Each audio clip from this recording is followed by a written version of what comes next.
Hey, bonjour à tous et bienvenue dans cette nouvelle vidéo. Aujourd'hui, je vous propose de m'accompagner dans la préparation de la période 2 de mes remplacements de la toute petite section au CM2. Donc, si ça vous intéresse, eh bien, vous restez là et on se retrouve tout de suite.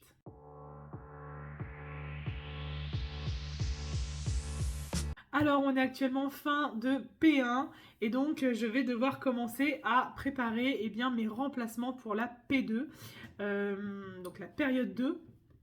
Ça ne veut pas dire que je vais jeter tout ce que j'ai préparé pour la P1 parce que je pense qu'en début de P2 ça peut être encore utilisable. Mais par contre, il va quand même falloir que je prépare eh bien, des activités en lien à la P2, en lien aussi avec la période de Noël pour le mois de décembre. Et donc je me suis dit que ça pouvait être intéressant pour vous de voir comment j'allais préparer tout ça, de voir un petit peu où est-ce que j'en suis dans mes préparations, qu'est-ce que je prépare, etc. Qu'est-ce que j'ai. Sachant que ce que je vous préconise vraiment lorsque vous êtes brigade ou remplaçant de manière générale, eh bien c'est de toujours avoir des lots de photocopies avec vous. Ayez toujours des lots de 30 photocopies des activités que vous voulez proposer aux élèves parce que vous n'aurez pas toujours le temps de faire des photocopies, vous n'aurez pas toujours les codes de photocopieuse à disposition, vous n'aurez pas toujours du papier pour faire votre photocopie. Donc investissez, je suis désolée de vous le dire, mais il n'y a pas le choix, investissez chez vous pour photocopier des lots de 30. Oui, par niveau, c'est chiant, c'est lourd, ça prend de la place. Mais par expérience là déjà de ma P1, je vous assure que c'est ce qui va peut-être vous sauver vos remplacements. En tout cas, moi personnellement, c'est ce que je fais parce que j'aime pas l'idée de devoir demander à mes collègues de regarder la classe pendant que moi, je vais essayer de chercher les codes de photocopieuse, faire les photocopies, etc. Ça ne me correspond pas du tout. J'aime bien arriver et pouvoir passer ma journée, enfin en tout cas la matinée ou jusqu'à la récréation directe, eh bien, dans le vif du sujet. Alors oui, vous pouvez aussi faire le choix toute la matinée de travailler sur ardoise, cahier de brouillon, etc. Bien évidemment. Et du coup de faire des photocopies plutôt sur la pause méridienne. Pourquoi pas? Franchement, je pense que c'est quelque chose que je vais réussir à mettre en place à un moment donné. Mais au jour d'aujourd'hui, j'ai pas envie, vu que je remplace qu'une journée, voire deux par semaine. Euh, voilà, j'ai déjà des choses qui sont prêtes et donc ça m'embête de tout remanier. J'ai pas envie de perdre trop de temps dans la préparation de mes remplacements et vu que j'ai déjà des choses qui sont toutes prêtes, je préfère juste photocopier. La seule chose que je vais refaire là avec vous, ça va être eh bien, mes journées types pour qu'elles soient vraiment adaptées. Quand bien même, je crois que j'ai déjà commencé à les faire, donc je vais vous montrer tout simplement à quoi ça ressemble. Alors, au jour d'aujourd'hui, en termes de matériel, voici ce que j'ai. J'ai un gros porte-vue comme ceci, avec à l'intérieur eh bien, mes journées types et certaines activités. Voilà, je vais vous montrer ça juste après. Hein. Mais voilà, j'ai un trieur pour le cycle 1 et le cycle 2 et le cycle 3. J'ai une pochette comme ceci avec différents lots de 30 photocopies pour les activités en lien avec mes journées types. J'ai une pochette à l'intérieur de laquelle j'ai des lectures que je peux faire en lecture offerte. J'aime bien proposer ça lors de mes remplacements. Je trouve que quand on a notre propre classe, c'est jamais évident de prendre le temps de faire des lectures offertes et pour autant, enfin moi j'adore ça. Donc voilà, j'aime bien en proposer à mes élèves. Donc j'ai une petite pochette avec quelques livres en fonction des niveaux. J'ai un autre porte-documents comme ceci, pareil, avec des lots en fait de 30 exemplaires d'activités. Et j'ai mon guide du maître, voilà, pour mes fiches de séance, etc. Tout est là-dedans. Donc voilà ce que j'ai pour le cycle 2, le cycle 3. Et pour le cycle 1, alors là je ne l'ai pas avec moi, c'est dans ma voiture, mais globalement j'ai un autre porte-documents comme ceci avec des activités de la TPS à la grande section avec 30 photocopies à chaque fois, plus 2 ou 3 pochettes comme ceci d'activités plastifiées ou de jeux, etc. à utiliser avec les élèves. Aujourd'hui, je vais donc faire le tri de ce qui va rester finalement dans ces porte-documents-là et ce que je vais enlever, ce que je vais remplacer, ce que je vais devoir imprimer. Et voilà. Donc, c'est parti. Donc, grosso modo, comment se présente ce porte-vue? Eh bien, donc j'ai mes journées types ici par niveau. Donc là, CP, CM1, CM2 et là, CE. Donc ici, CP, CE1, CE2 et ici, CM1, CM2. Et à l'intérieur, eh bien, j'ai donc toujours les plans de travail que j'avais pris sur les blogs, plus eh bien, des activités annexes en plus. Voilà. Donc je vais faire un petit peu le tri de tout ça.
Je vais arrêter pour aujourd'hui. Voilà où est-ce que j'en suis. Donc, toujours sur le devant ici de mon porte-vue, mes petites fiches de compte rendu qui me servent de cahier journal à laisser aux titulaires de la classe. Ensuite, j'ai mes différentes journées type CP, CE1, CE2 et CM1, CM2. Mes plans de travail que je compte bien utiliser en période 2. Donc, pour les différents niveaux. D'autres plans de travail que j'ai pris également. Et puis à partir de là, eh bien, ce sont mes fiches d'activité en lien avec mes journées types. Donc à chaque fois, j'ai marqué pour quel niveau c'était. Là, c'est précisé, j'ai plusieurs types de problèmes pour différents niveaux. Donc voilà, un petit peu le genre d'activité que j'ai. Tout ça, vous les retrouvez dans le livre RETS, remplacé du CP au CM2. Voilà, donc j'ai différentes activités comme ceci que je vais utiliser. Et donc j'ai encore un petit peu d'espace et de l'autre côté, je retrouve des activités que je n'ai pas, seule, on va dire.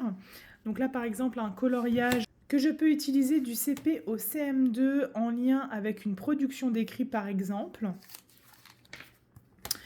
Mes petites étiquettes prénoms pour du CP au CM2. Une petite activité d'art visuel que j'aime beaucoup avec Natasha Westcott. Ici, un autre projet, si à un moment donné j'en ai envie, on ne sait jamais. Avec d'autres plans de travail. Des petites activités en anglais, voilà, qui peuvent être très bien du temps d'autonomie. Mes petites corrections pour les défis personnages mystères que j'aime bien faire du CE2 au CM2 que vous pouvez retrouver sur Charivari. Tout ça, ce sont d'autres activités annexes. Voilà, que je peux éventuellement à un moment donné photocopier ou avoir besoin, voilà, des transpositions pour les CM1, CM2, etc. D'autres activités. Des coloriages sur le thème de Noël. Ici, une séquence complète pour questionner le temps pour des CE1, CE2. Des petites activités en EMC, des activités en anglais pour la Saint-Patrick, avec les consignes en anglais, des coloriages magiques sur les tables de multiplication, et là aussi, mais pour un niveau un peu plus élevé, un autre coloriage de Noël. Voilà. Donc ça, c'est tout ce que je peux retrouver dans ce porte-vue-là. Et ensuite, j'ai donc mis dans ce trieur toutes mes activités qui sont déjà photocopiées par 30. Voilà. Donc comme ça, j'ai déjà mes grosses photocopies qui sont faites dans ce trieur. Dans celui-ci, ce sont les activités annexes qui sont déjà photocopiées. Donc par exemple ici, eh bien, les coloriages Voilà, avec la production décrite. Là, mes étiquettes prénoms. Ici, des activités de vocabulaire sur le dictionnaire. Là, des activités de graphisme pour le mois de novembre et de décembre pour plutôt maternelle CP, éventuellement. Des activités ici sur la symétrie. Mes petits livres, je les ai mis glissés ici et j'ai fini par mettre ici mes activités d'art visuel sur la symétrie. Et dans ce trieur-là, eh bien, j'ai tous mes plans de travail qui sont déjà photocopiés par 30 et classés par niveau. Voilà, tout simplement, comme ça, j'ai déjà tout de près ici. Je me suis également créé un autre trieur, enfin un porte-vue que je vais vous présenter rapidement, mais il n'est pas à jour pour la P2. J'ai juste mis dedans mes activités de la P1, voilà, donc mon cahier journal.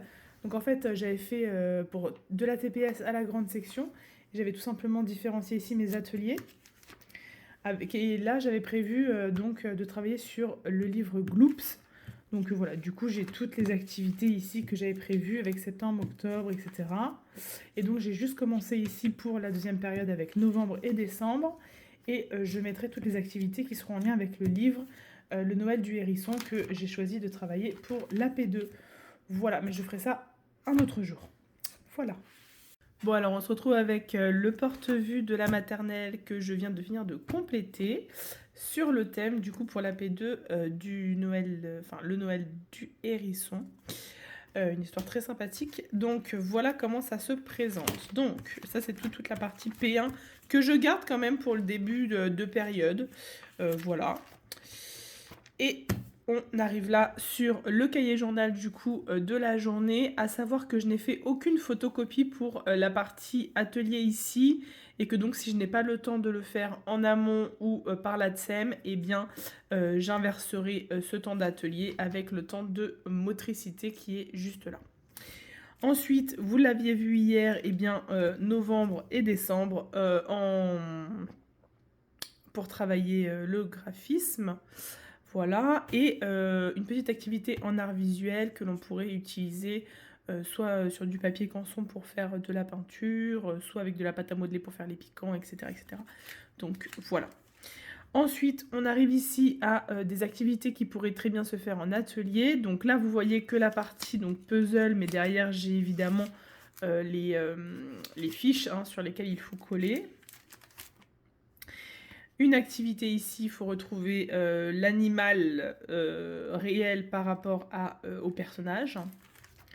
Et ici, plein d'activités de mathématiques. Donc, il faut mettre les constellations en face des bons nombres et de manière différenciée. Donc là, on travaille le chiffre 1 et 2. Là, le chiffre 1, 2, 3, etc. Donc là, c'est avec les constellations. Ici, ce sont avec les nombres. Donc, même activité, mais avec les nombres.